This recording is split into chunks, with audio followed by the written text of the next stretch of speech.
Well, hello there, and welcome to the Second Life Book Club. My name is Draxtor, and today on the show, a veteran of virtual worlds. I interviewed her twice before. One time even with a headset. We both had headsets on. Margi Preus is in the house today, author of young adult novels that are based in on real historical figures and events. Her latest book is Village of Scoundrels. You can see it here on the table, and that's out from Amulet Books. The book is about brave teenagers in Nazi-occupied France standing up to fascism, again based on real people who are under life-threatening conditions, and they help Jewish refugees escape to Switzerland. So we're talking about the original Antifa. I hope we're not going to get shut down talking about this.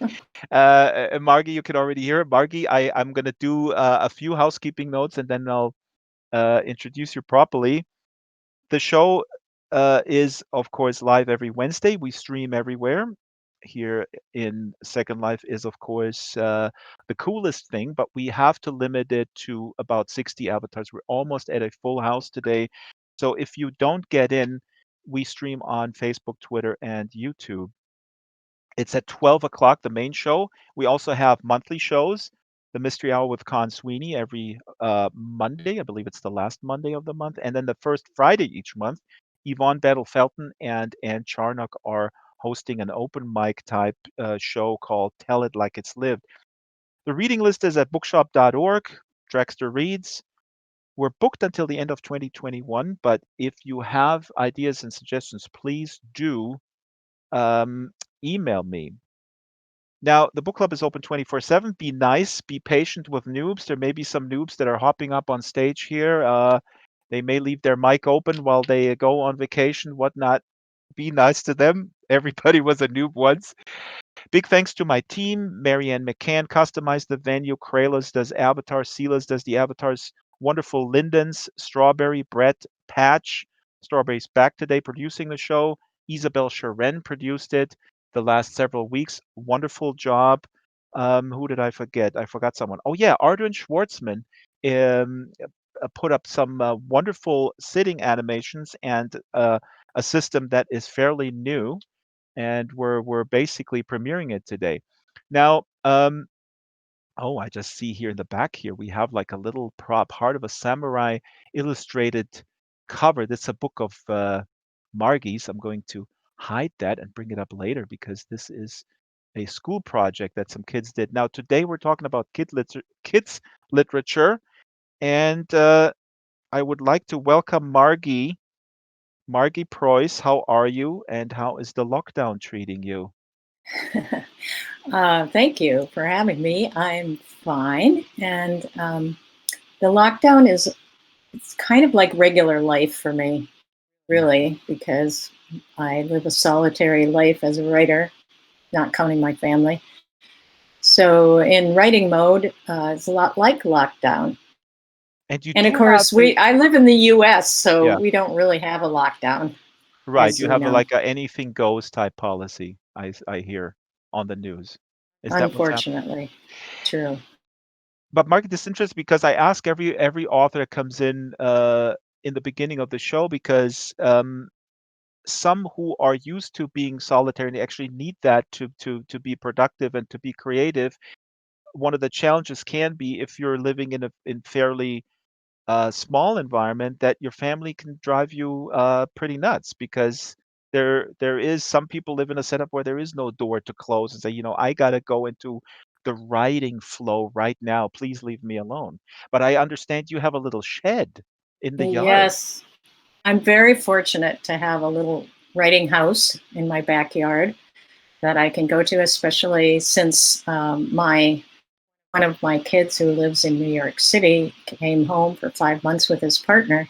So there were five of us at home all the time, Hmm. and it was great. Actually, um, it was a really wonderful time that I can't imagine I would ever have that kind of time in any other circumstance. So in that sense, it was really a blessing. But in order to get any work done, I did have to go out to my house and shut the door. Well, that's totally legit if you have that house and nobody comes in and says, "Hey, mom, can you make me a sandwich?" I suppose your children are old enough to make their own sandwiches. They do. They make, and often for me, as it happens. Now, your latest book, and I have to bring this up, I was hiding it here somewhere, is Village of Scoundrels. And Village of Scoundrels deals with, and we were joking about this, it's not that funny. We are talking about this on Twitter earlier today. There is resistance against a authoritarian regime, and brave teenagers are doing wonderful things, often life-threatening. And yeah, Right. I mean, we'll get into all this. This is, of course, fascism in the 40s. The book takes place in Nazi-occupied France. There's a village that I did not know exists. I mean, this is all based on real events. This village, this remote village, there are teachers, clergymen, other ordinary French citizens, and they protect Jews. They help them to flee over the border to Switzerland, and these students, some of them quite young, they actively help. Some of them facilitate the actual smuggling of the Jews over the across the border. Others forge documents. Everybody's doing something, and it's a real thriller. This book, and everybody's under constant threat of being discovered by Germans or by this young French police officer who was sent to the village. He's 22 in the book. He's sent to the village to maintain order, and that to me illustrates so brilliantly what fascism can do or authoritarian regimes often do. They seem enticing to some people. I mean, this police officer is a fairly nice guy, and I guess feels he does the right thing because the law has to be protected, but he also buys into the destructive ideology of we can't have all the Jews in here. So um, Yeah, you just did a great job of encapsulating the story. Thank you. It's true that I think that there is an enticement to people who, with little power, who are suddenly given power, and that was certainly the case of this young policeman who, as you said, was 22, and I think I think that's is his real age, based on almost all the characters are based on real people. That's Um, fact, right, and he's actually, yeah, he is based on a real in the end of, the back of your book, what you usually do, you summarize sort of the real story, what this is based on, and also, the characters that these are based on, yeah, and the police officer is a real person. Right. And I was really fortunate to be able to interview some of the people, not the policeman. He doesn't last very long, as you'll find out if you read the book. But some of the people that were sheltered in the village and some of the people who were actively involved in the resistance, and a woman who, as a teenager, carried messages for the resistance, Yeah. and others who were involved in varying degrees of the rescue effort. The These stories, I feel almost panicked about getting down on paper while there are still people alive to interview who lived through it. I was just For gonna instance, say, yeah, there's many people alive still, and they're very active in sort of spreading the message and making sure that people don't forget what happened in the Nazi era. yeah, that's right, but we're losing them every day. And people that I interviewed are well into their 90s. So um, I do feel a sense of kind of urgency about these stories. I was thinking, of course, as a Second Life enthusiast, I was thinking we could bring these people in here to speak about their stories, about what they have experienced. There is a woman, Hanne Hirsch, a German Jew. She was in a concentration camp in the story, and then she gets out of the camp, deported to France. And maybe you could explain what happened in this in this village, the effort of these active adults in that village, they were able to get young folks that were in the concentration camps. They would get them out and say, uh, we'll take this kid and we'll put him into our boarding school, right? Is Mm, that kind of how right. they rescued them, and then they smuggled them out? So the first step was to actually get interned kids, um, with, I guess, the argument, hey, we're a boarding school and we provide teaching. But how did this work? Well, Because yeah, go ahead. yeah. Well, what happened was, Germany just sent France these German Jews who they had just rounded up and put on trains, and they just shipped them to France and said, "Here, put them someplace." Hmm. And France was kind of unprepared for this and didn't really know what to do. They were put in internment camps, like detention camps, let's say, not unlike detention camps that we are witnessing even today, where people are concentrated. And I do want to say, because a lot of people confuse the term concentration camp with extermination camps. Yep. There were several different kinds of concentration camps, but all that means is that a lot of people are concentrated into one place where they can't leave. And so there were internment camps, which was just a place to keep people until they figured out what they were going to do with them. And there were transit camps where people were obviously going to be moved. And there were camps for political prisoners, and then there were extermination camps. And those camps were in Poland and Germany, but not in France. Although a lot of people died in them anyway from starvation, disease, and execution. But so these whole families were sent to several, quite a large number of internment camps in France. And at first, it was legal for rescue organizations to go in and take kids. If their parents would let them go, they Mhm. would take kids out as long as there was somewhere they could go. If someone would take them and take care of them, and the parents would allow it, it was legal to take the kids out. That was at the beginning That was at of the the beginning. I occupation. was just gonna say, and thank you, Margie, for a little bit later. I want to talk about this, this confusion about camps and all this terminology, and how dangerous that is, sort of that sort of half knowledge, or whatever you want to call it. There's an organization that did a survey about with millennials and Gen Zers, and they found out that 60% of American millennials and Gen Zers cannot name one concentration camp. They did not know that 6 million Jews died in the Holocaust.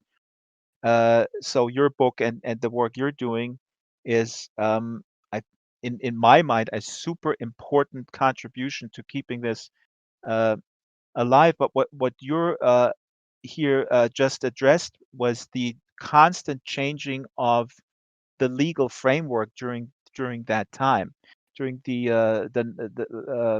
Third Reich, and it just constantly changed. And so this That's kept right, and people. also Yeah. uh, the occupied countries could barely keep up with the changes, and there was a lot of confusion as to what the rules were.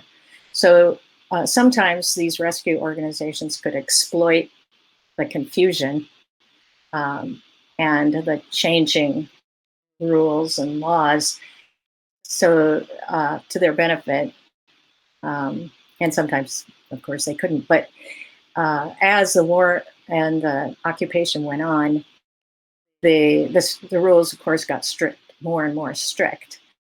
And soon it was not legal to take children out of the camps. But the rescue organizations did as well as they could. They smuggled kids out in the boot of their car, or because they were sick, taken to a hospital and then smuggled away, or um, some one person smuggled the little kid out under her skirt. I mean, they were Mhm. just any way they could get the kids out, they tried to. And I want to go briefly back to, because we're talking about sort of this anxiety inducing constantly, and this is one tactic of authoritarian regimes, that there is never certainty of what is really allowed right now. I mean, most people know that in your story there's a character who wants to become a surgeon, and of course Jews were not allowed to go to school, go to university, go to or have certain professions. But again, the character of this police officer, of this inspector, who sees himself as an enforcer of the law and the rule of law, and he's confronted in your book with this very young guy, Jules. Oh, my French is terrible. And and he really challenges this older, well, from his perspective, that boy is maybe, I don't know, 12, 13 or something, and he challenges that guy, that inspector, who says, "Well, yeah, we need a rule of law," and Jules says, "Well, we don't even know what's legal right now. I mean, how can you say that?" So, uh, I guess I want to pay you a huge compliment in constructing this story and sort of juxtaposing these two characters, which I think is a really, really great way of showing the confusion that is happening there in that time. Mm, thank, It's happening thank now you. too. Jules came along later in the writing process and in those early drafts. And once I put him with the policeman, those scenes just came so easily and well. And I had so much fun writing those two characters together. I would imagine it's otherwise really difficult to show how absurd some of the justifications are from a legal point of view if you're not challenged. And so that's really just a great storytelling tool. Some of the kids, I don't know, I wrote this here on my run sheet, but I don't know what character says that. I think it's also in the epilogue. We were never children, right? Because the children who uh, grew up in this era, uh, they're completely traumatized and they have to act like adults. I mean, the concern, the fear, the constant fear, Hmm. it does not Yeah, allow them that's. to play. So I was wondering if no, sorry, take it where you will. I'm just Oh, I, that I was just going to say that is a direct quote from one of the survivors, somebody who was mhm. sheltered in the village, and a universally uttered idea from others too, that because they were children or young teens when this happened, they missed they missed childhood, because yeah, it was they lived in fear, they lived not knowing. They didn't know what had happened to their parents. They didn't know, or the rest of their family, oftentimes, what would happen to them. What would happen the very next day or the next moment. Um, it was a very trying time and traumatic for for all of them. Some of them really, um, you know, in the midst of this, they said they did have fun in this village, and the people there who took care of them really worked at that. Really tried to they tried to have as much fun as they could. They went sledding, they went hiking, they put on plays, um, they had parties. So it wasn't all dire all the time, and yet Mhm. there is this undercurrent of fear at all times. I put up a slide here in the back of Hanne Hirsch and Max. I forgot his last name, but they Liebman. Max Liebman, and she is also a young, again, young woman, a girl that was deported from Germany, and her mother is still in a concentration camp. And this is just some of these sort of little sort of backstories. Her mother is still in the concentration camp, and she gets freed. She's in the village, and she goes to see her mother, and she This, walks. Sorry, yes. well, I was going to say that is. something I was going to read from the. Oh, then let me just say what because in my own family, uh, when my grandparents came from what is now Poland, from down to Bavaria, and they told me these stories about how long they had to walk and how long they had to walk to work or take the bike to work. And so this, when I read this stuff, this resonates deeply with me because Hanne had to walk 19 kilometers just to see her mother for an hour. And it's just those are sort of the little things in your books and other books that I find so important because they contextualize this history in a way that you can really grab, like, right? So when you read this and go like, you know what, I'm getting upset if the bus is a minute late and these people walk 20 kilometers one way. It's just important stuff. That's what literature can do. I mean, that's what fiction can do, or good storytelling. Yeah. Yeah, I I agree. And that the scene that you were referring to is one that Hannah told me herself. I was able to interview Hannah and Max. They live in a suburb of New York, and um, I interviewed them. And then I also had the very great pleasure of having Hannah as my guest when I spoke to seventh graders in Manhattan. And she came and Wow. talked with them of their story. And I will say that those kids were absolutely riveted. And after she finished speaking, the kids just rushed to her. My publisher had given them all books, and they rushed to Hannah and Max to ask them to sign their copies of the book. It was really something to see.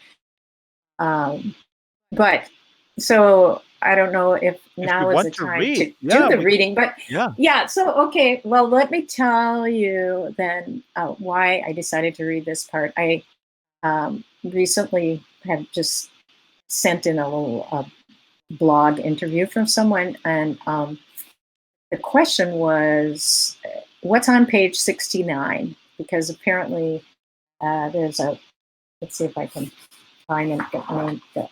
Marshall McLuhan said that if you want to know whether a book is something you want to read, you should read page 69. Is And that she could right? keep, Oh, yeah. wow, I didn't know that. I know you're going to go and look at all the books now Oh my and say, God. With my obsessive compulsive disposition, Margie, I won't be back for the next week's book club. I know I immediately had to go read page 69 in all my books to see, I know how it worked out. And here is the amazing thing. So Oh, that is amazing. I page, have it right in front of me. Yeah. yeah, page 69 is the scene you're talking about. And it is the single most challenged scene that I had. Uh, I was writing it from my editor, the managing editor, copy editors, people who read my story, and even now, readers who read my story challenge me on this scene. They don't Why? believe it. They don't believe it could happen the way it happened, and I had to fight to keep it the way it was. I said, "This is the story that Hannah herself." The character's name is Henny, and it's based on Hannah. It's almost verbatim the way she told it to me. Wow. Um, and I did. I honestly I had to alter it just the slightest amount to satisfy my editor because I couldn't believe it would happen. But it does go to what you were saying earlier about how there was this constantly changing set of laws and rules and you know It throws you off balance. I ways. mean, it throws you off balance. And that's the not the end game, but that's one tool in the toolbox of authoritarian regimes. Yeah. Yep, that's right. So should I read it since we're Yeah. talking Uh, about it? Now, of course, Margie, as you know, it's as it is tradition in the Second Life Book Club. We sit comfy on our couches, but at this stage in the hour, I would have to ask you to stand up and go to the front of the stage. Yeah, And well, I'm gonna give yes, it a shot. you can do it. Let me. No worries. Take your time. I'm going to vamp a little bit. If you're just tuning in on whatever streaming platform you prefer, Thank you for watching. Uh-oh. We're glad to have you. This is the Second Life Book Club every Wednesday, 12 o'clock Pacific time. And we're speaking today with Margi Preus, who just jumped off the stage. But please be right there. Just remain. No, no, no. Remain where you are. Oh, I'll bring the book to you. This is the oh, good. magic of Second Life. As you told me earlier, you come from theater and you did fall off the stage once. Let's share that little anecdote, and then we'll read. What happened? Well, actually, the worst thing that happened to me was when I was in some kind of children's play, and two people, they cross, how you cross your arms, and then somebody can sit on them, Hmm. and they were tossing me up in the air, and so catching me. Oh Only my one time God. they didn't catch me, and so I landed on a concrete floor on my behind, Oh and my that God. was probably the worst thing that ever happened. I thought I was paralyzed for a while. That's not even Um, funny. I thought I was no, imagining something lighthearted, but this is not responsible for making me quit theater, but um, I don't like to ride on toboggans still. oh. Now, from a traumatic experience, let's go to more traumatic experiences More in the trauma. book Village of Scoundrels, and this is page 69, and we'll talk about it later. Somebody in the audience here, Maureen, asked why page 69. Apparently, Marshall McLuhan, a very, very important media theorist and public intellectual, possibly also a philosopher, has said that. I don't know in what context. I'll find that out, and we'll ask Margie more about that because that's fascinating. Also, I have a advanced review copy of Village of Scoundrels. I'm not sure if my page 69 is the same one. Probably not, Oh, well, because on that's my very. page 69 it says Oh, the pastor is oh, yeah. saying in that region there were shepherds out in the field keeping watch over their flock by night. um, okay, well, And this is this in the is, finished book. but it's There were interesting quite a because lot I of changes from I the advanced copy. before you read, I find actually this is also in my notes because this page 69 I find also very interesting because this is where the kids sort of think about. This is interior monologue mainly, where they sort of wonder how can the Nazis, you know, how can religion and fascism work together? How can religious people justify to be on board with the Nazis? How can the Nazis incorporate religious views into their destructive ideology? And this is what Henny and Philip and the others are sort of thinking about. And I found this also really well done in your story, because this is something as a young man, when I learned about the Nazi regime, this is one of the first questions that I ask myself. How is it that religious people can be can buy into Nazism, basically? You know, There's so many questions there. And that is a real entanglement of ironies and contradictions. we see it That today. We whole see a story. lot of Yes, self-professed yes, religious people, uh, you know, uh, cheer on destructive leaders, to put it mildly. Yeah. yeah. It's remarkable how. Yeah. Okay, I'm not going to go in there. I'm Cognitive not going to dissonance. go there. I'm Margie, just going please to read go this.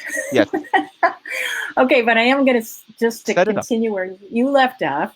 And you mentioned that Henny had uh, previously been rescued from this internment camp, but she gets a message saying that her mother is ill. So she goes back to the camp to see her mother, only to find out that the camp is on lockdown because the next day, many of the people from the camp are going to be deported, including her mother. And they're being deported east. They don't know where, but it turns out, and we don't learn this. Well, she doesn't learn this for a long time, but it's Auschwitz that they're going Mm. to. So she walks. She's told that she can see her mother the next day, and she goes. She walks 19 kilometers to the rail station and sleeps overnight on the floor, on the ground, waiting. And the next morning she wakes up. There are cattle cars there, and a policeman helps her. A French gendarme helps her find her mother. So she's lifted up into the cattle car in this scene. When her eyes adjusted to the gloom, the full horror of the situation struck. The rough wooden car was obviously meant to carry cows and pigs, not people. A few shreds of straw lay scattered about on the floor, and a single bucket stood in a corner. Mama? Henny said. Her mother stepped out of the gloom. Though it had been only a few short months since Henny had last seen her, it was as if decades had passed. Gone were the bright eyes and hearty laugh, the robust figure, the glossy hair. Her dress, her only dress, hung from her bony frame, and her hair was gray and lusterless. Henny thought of how she'd wanted to leave Gers. Gers is the name of the camp, even though she'd had to leave her mother behind and her grandmother in the cemetery there. I should have stayed with you, Henny whispered. No, her mother said, shaking her head. It's good you left. They have taken away everything else. Little by little, they took away our right to work, to go to school, to go to movies, concerts. Each time we said, now they will be satisfied. What more can they take? Each thing must be the last, each time the worst insult. They took our silverware and jewelry, our savings, our houses, our businesses. How was it we kept believing it would end? Finally, all that is left is our lives, and it seems they must have those too. She clutched Henny's shoulders and whispered, don't let them take you. The metallic clang of a steel door sliding shut on one of the cars startled them both. Go, go, her mother said, quickly, before they close the doors. She peeled Henny's arms from around her waist and pushed her toward the door. Henny backed away. People in the car helped her down to the platform. She was barely out of the car when a policeman came by. You, he barked at her. What are you doing out here? I just came to see my mother, she managed to squawk. Behind her, she heard the loud, grating squeal as the doors began to slide shut, then the heart-stopping clang as they closed with horrible finality, one after the other, after the other, after the other. The policeman looked up at the sound, and the gendarme who had helped her earlier appeared, took her arm, and led her toward the gate. Shoo, he said, run! Henny dashed outside the gate, where she turned and clung to the metal fencing. The train began to roll away, car after car filled with people, someone's father, mother, sister, brother. Finally, all she could see of her own beloved mother was a little white hanky through the slats of the boxcar, waving goodbye. Wow. And this is Margi Preus reading from Village of Scoundrels here at the Second Life Book Club. Village of Scoundrels came out, I think, in February from Amulet Books during, well, before everything Just before. just before. So that's my question, because you obviously did a little bit of events with kids, and you mentioned this earlier. You do um, events in schools. You do readings in schools sometimes with when they're available with the protagonists that are still alive. In this case, Hanne and Max. And how do these you can sit back down, by the way, and Okay. again, don't no panic. Take your time. Take the scenic route. Um, Can I the fly? what is fascinating for me, because this is also on your Uh-oh. website. Yeah, you can land. There you go. Now you're behind the Where am couch. I? You're behind the couch. Now walk forward. Be brave. Be like Okay, I Hanne. have to. Just be brave. Walk forward. Um, I I can't find myself now. just walk a little bit forward, and then you'll find the couch. Just straight forward. There's this evil Oh, I see. librarian is sitting there. Yeah, I was wondering who that was. That's actually a really good-natured librarian. She just looks a little bit stern because somebody didn't return the book in time. Um, now, what was I going to ask? Yeah, the ever-changing laws, we covered that. I mean, I keep going back to that because this is very similar to what's happening now. But another thing that a protagonist says, or is this a quote? I wonder, Margie, to say nothing in situations just like these, where incredible injustice and mass murder is being perpetuated. To say nothing is to be complicit. Wonder where in Yeah. the story that is, or if I remember hearing that quote from somewhere, but I don't know if I wrongly attribute this now in my head to one of your characters. Well, I think they say something like that, and it's actually when so the first thing that happens in this story is a policeman arrives, and the policeman is sent to spy on the village because they know that they are um, hiding Jews there. They never can seem to find them, but they know what's happening. And then the next thing that happens is that German soldiers are billeted there. Wounded soldiers from the front are billeted in the hotel in the village. And Mm, that's true too. That really did happen. And mm, so when there's a scene in which the students of this high school in town, there's not an actual building. So the classes are held all over the village. This is also true. Um, and so the students are in this upper floor of a bookshop, looking down, watching these soldiers going into their hotel to stay. And they talk about a letter that was written earlier in the summer where they said, "We are hiding Jews." Let's see if I can find it. And they have a conversation. They said that was a stupid thing to do, to tell the minister of youth that we're hiding Jews and we're going to continue to hide them. And mhm, they said we have to say it's wrong. Somebody has to say it's wrong. mhm. What's going on? And if we don't speak, who's going to? So I think that's what you're thinking of. They're writing Is an actual a letter to the Vichy government. And you know what is so cool about your books too, and I catch myself with other books too, is a book is great when I'm sitting there with going to Wikipedia and checking on certain facts and other sources, or to my bookshelf. I'm still a big fan of Wikipedia. I know there are some problems, um, but Wikipedia is a go-to thing for some facts. So I was looking up the Vichy government. People not familiar with it, there was a truce between Germany and France in 1940, and then the Vichy government. Vichy is a town where this the administration was situated. Really collaborated with the Nazis, as did other countries, but that the kids in your book, they write an actual letter to the government and say, hey, this is unbelievable what you guys are doing. That's amazing. Yeah, they did write a letter. There was the minister, one of the Vichy ministers visited the village, and it was supposed to be some sort of triumphant, Trump-like rally for him, and it wasn't. They brought their letter and gave it to him.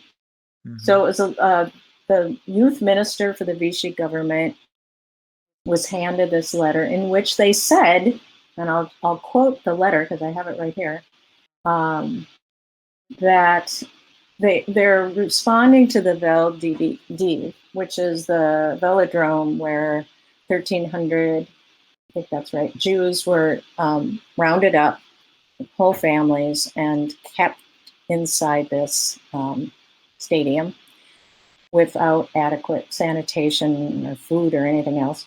And then most of them were deported. And so they're writing about that and saying that we fear that deportation measures against Jews will soon be applied in the southern zone. We would like to inform you that there are among us a certain number of Jews. However, we do not distinguish between Jews and non-Jews. It is contrary to the teachings of the gospel. If our comrades, whose only fault is to have been born in another religion, receive the order to be deported or even counted, they will disobey the order, and we will do everything to hide them. Mhm.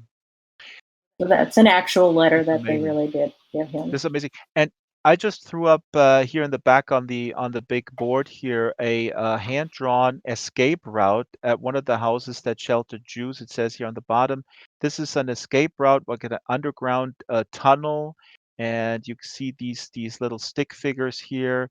8 to 10 meters, it says, from the house is the tunnel, and then you go up a ladder, and then you're here in the forest, presumably. This is one of the drawings that is in the back of your book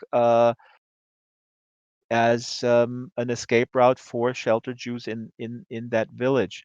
Um, Elfbiter here in the local chat says he just read a biography of French resistant Lucie Aubrac, and the book describes some things the Vichy government did and then later denied doing. So I'll put all those in our reading list. If you're clicking on the books that are here on the table, which are all Margi's books, then you'll find the reading list on bookshop.org. I'll update the reading list just after the show. Now, what's interesting, one of the other books, and of course, we're always running out of time, and I still have about 20 sheets here of questions. We have to stop the stream pretty tight at the top of the hour. So get your questions in. I will address them to Margie here. Just put them in the local chat. I also monitor YouTube. And we have a post-game hangout with Margie a little bit longer. One of your other books, Snow on the Mountain, also deals with Nazi occupation of Norway. And I'm just throwing this up also here in the background.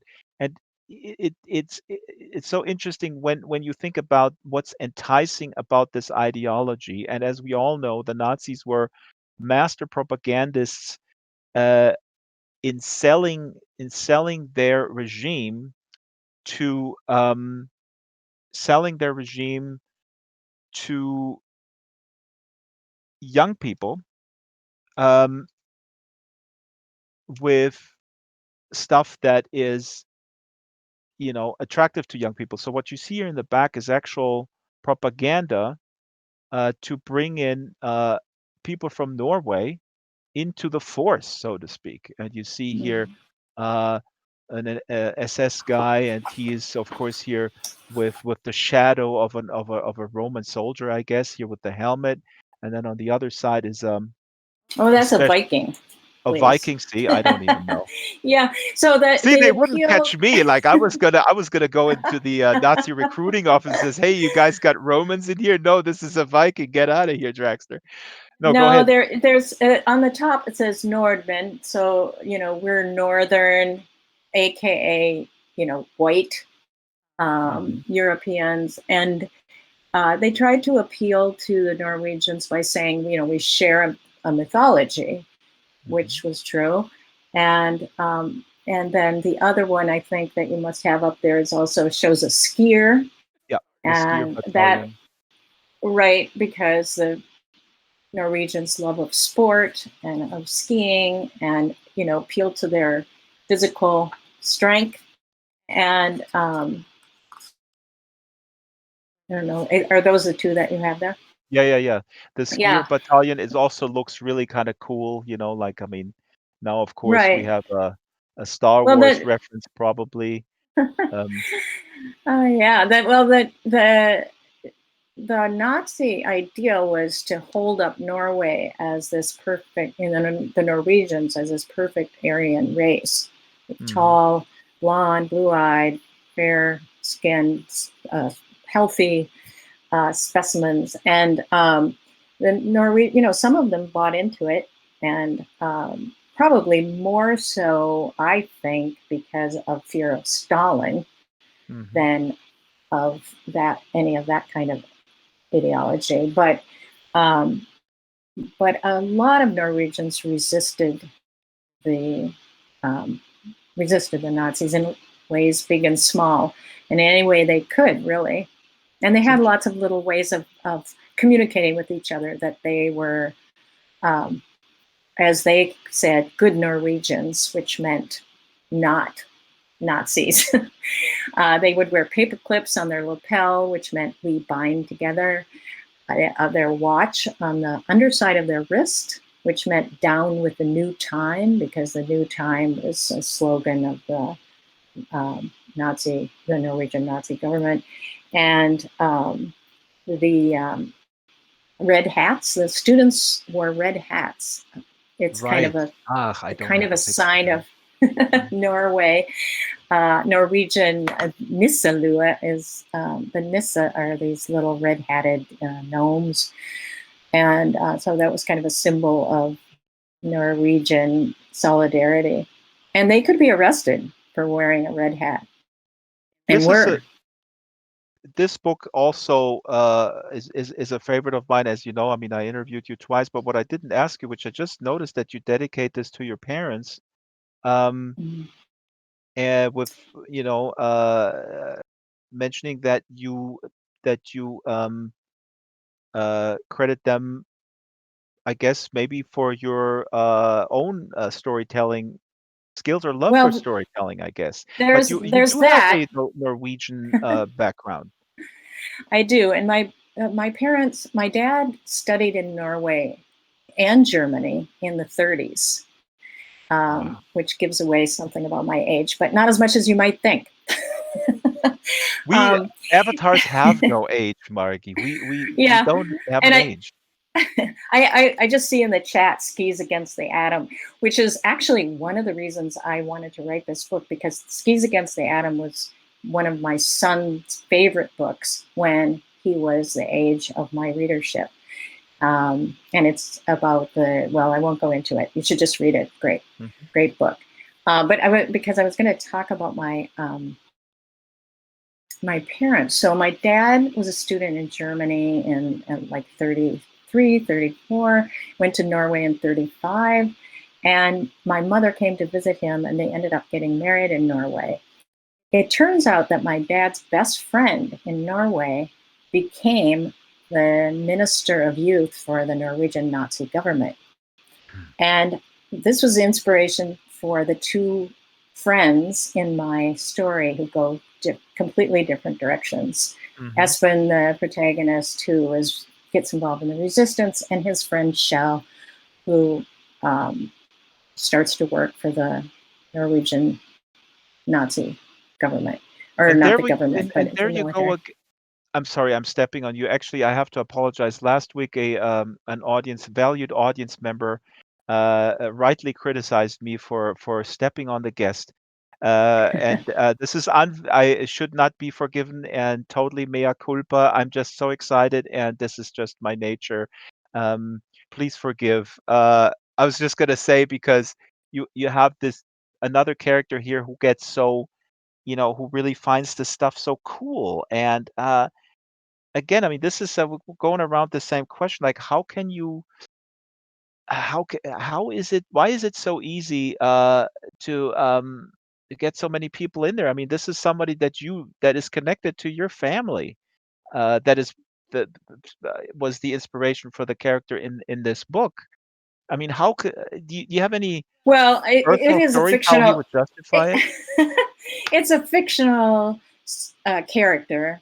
The character of Shell. The character of Espen is based on a real person that No, but another the man I colleague interviewed. of your father that you just Well, mentioned. I just wanted to explore what happens when friends go different ideological ways, and art because of it.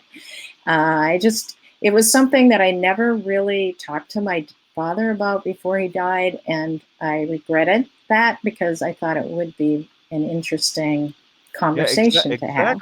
exactly, because I feel exactly the same way about two people in my family who were the cousin of my mother now says, well, he was a total this guy was a total Nazi. He totally bought into it. I never knew that. He passed away many years ago. But this is just somebody who he was not active in the regime, as far as I know, but he just bought into this ideology 100%. And so it's like when you have people, in your vicinity there, and then you don't take the opportunity to talk to them and find a setting. Kids, if you listen to this, get a audio recorder and grab your grandma and interview them. That's what we learn Yeah, today. I agree. I do it now and ask everything you can think of, whether they want to answer. They don't have to answer if they don't want to. Uh, Maurice has as long as something we're smart. No, go ahead. sorry, I, people like to feel special. People like to feel special. I think people, yeah, if you give them a little something to do and a nice uniform, I mean, that's Yes, it and on the that was surface. really that's something I heard from people that I talked to who had been alive during World War II. Is that they're in their little villages. It was always the guy who was sort of the weirdo or the one who people made fun of or something who would get on board and then get some power Yeah, and be able to go search their houses for contraband or take their radio away or whatever. And it gave them a sense of being special and having some power over their um, possible tormentors. I have a story like that in with my grandfather. Same thing. There was a guy who in his school he got a uniform and then he was just walking around and harassing his former friends. It's like a school monitor type of thing. I mean, that's one thing. As we're closing into the end, top of the hour, I should say, Ardern here is saying in the chat about uniforms that make people feel special. Ardern says, paradoxically, special is not uniform. That's a good one. And please repost your comments here because I do want to read them and I have to scroll up here. Stella says, Margie, you won the Newbery Award for this book. I don't know. Did you? For Village of No, the no, Skull? no. I saw that For earlier, and I did Samurai? want. I'm glad you brought it up because I wanted to address that. No, I won the Newbery for Heart of a Samurai, Hmm. which has also a pink on the cover, so I I'll put could it right see. here in front of Yeah, people. There we go. so it looks a little bit similar, just color-wise, to Village of Scoundrels. No, Village of Scoundrels has just been out since this February of 2020.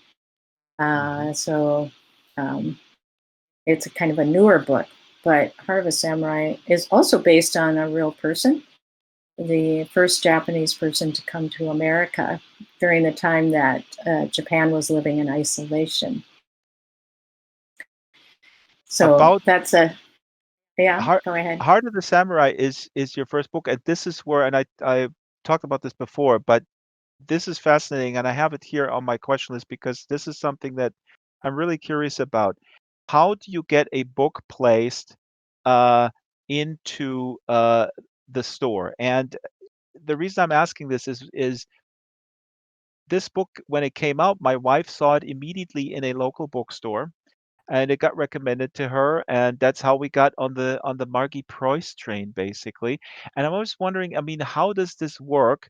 And I'm actually going to put up here in the back in the big slide a bookmark from the bookstore where we got your book. It's the Works Tea, Coffee, Books, Gifts, Art Gallery in Pacific Grove, California, on Lighthouse Avenue, an independent bookstore. Now, Margie, how important are independent bookstores for getting the word out about books? How important is an Absolutely. award? I mean, what are the factors that factor in getting this book out into the shelves? Well, indie bookstores are my heroes. They're heroic, I guess you could say. Um, and everyone should buy from indie bookstores and not from Amazon. And if you want to order online, you can go to Bookshop to get your books. Don't go to Amazon. Bookshop will get your books through independent bookstores. Well, that's the way to go. Yep. Um, and they are great because they have actual booksellers who actually read things and can speak about books and are very knowledgeable and can help you find the book that's perfect for you. They read a lot, they know a lot, and and I just can't say enough good things about independent booksellers and their bookstores. And you should patronize them because they are they're important. We need them. Shyla, is And common as to sense here? how my book ends up there, Yeah. well, of course, I have a publisher, so there's a marketing department, and they're responsible for distribution, and they try to get it everywhere, of course. But I think sometimes it's word of mouth, or, well, an award certainly helps. I mean, if you win a big award like a Newbery, you can be pretty sure that your book is going to be found. I think your second book Most then was even at stores. Borders. Yeah. Yeah, and so yeah, I don't know. I never know. Sometimes, I mean, I've been to the farthest west bookstore in America, which is on the very western end of the farthest western island of Hawaii, Hmm. and found one of my books there. So Well, I mean, you the just don't. samurai is, I mean, there is a Hawaiian angle to that. There's actually a really Yes, nice that's right. drawing of Yeah, Oahu in the book. Yeah. that's right. Yeah. So that makes sense. Uh, Um, but yeah, there's all kinds of factors that go into find it, having your book placed in a bookstore, I think. it seems such an uphill battle, and of course, I mean, we talk about this often because at the airport, it seems like there's already an entire shelf has to be reserved for Stephen King, and another one for the other guy, whatever his name is, James Patterson, and these kind Yeah. of people. Uh, I want to read a couple of chats here, and we'll go over 10 minutes today in the live stream, and then do a little informal Q&A afterwards. Shyla here in the chat says many families have very unique stories of how they got out of Germany, but many did not get out. How do you balance the atrocities which occurred against the heroes of the time without over comforting people with the idea that there are lots of heroes, lots of people survived as a result because most did not? This is a great question, and I have a related question about pushback from uh, teachers and maybe parents, because this occurred to me with friends in school where some parents complained that the subject matter is too harsh. It was third or fourth grade, but this what Shyla asked here is more about the way you construct the story. I guess in in a few different ways. How do you make the atrocities real but not too overbearing, and how do you stay realistic uh, so that not everybody is just sort of a total hero, I guess. Yeah. Well, of course, the horrible things happen, and in my story, maybe it would help if I just talked about what my motivation was for writing the story, because Yes. every story has a reason for being written, and maybe a goal, something that you hope that you can impart with your story. So in 2016, I was very depressed and had a very hard time even thinking about writing or doing much of anything. And uh, I realized that if I was going to write a novel, I really needed to spend my time with good people doing the right thing. This was after the election, and I'll just say I was just crushed by what happened and continue to be crushed every day. Just get up and use these people in this story as my motivation for going on. Um, and so it was a great solace to me to read about people who were so actively resisting and doing the right thing during this really hard time. And that's what I wanted to write. These are the people I wanted to write about. I first read about this story when I was researching Shadow on the Mountain, as a matter of fact.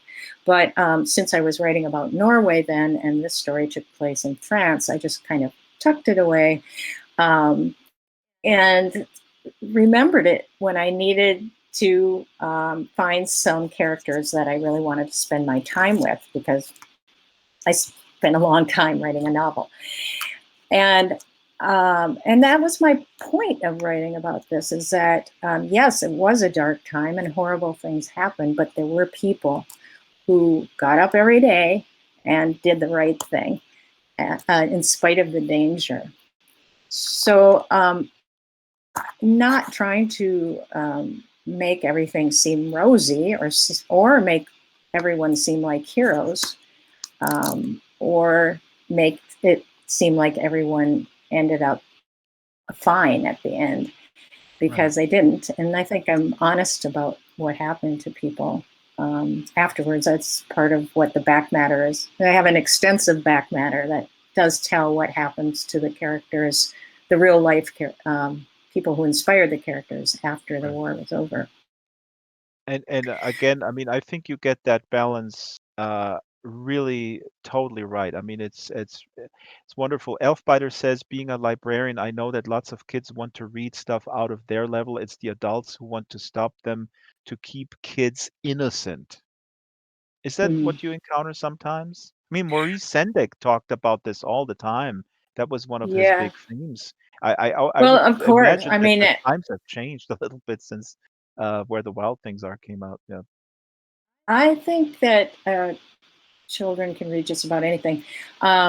What I've found from teaching children's literature, we read The Giver by Hmm. Lois Lowry, and my students were like sophomores, juniors in college, and almost all of them had read it. I think all of them had read it at some point in their younger years, in sixth grade or seventh grade.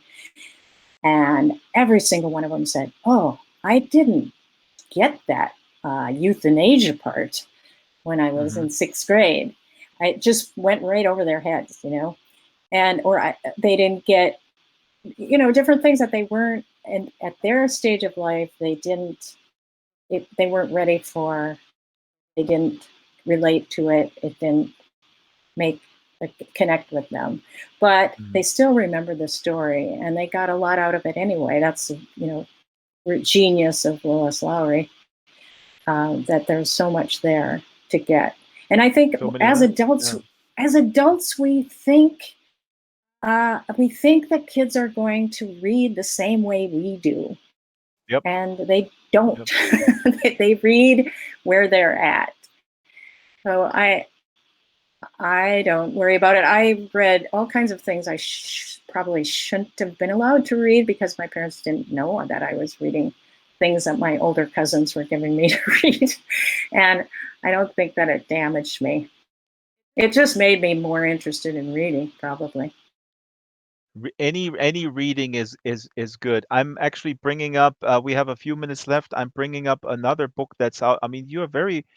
It's good to see that you seem to be very productive again in the creative realm. So I'm assuming the depressive phase is hopefully over.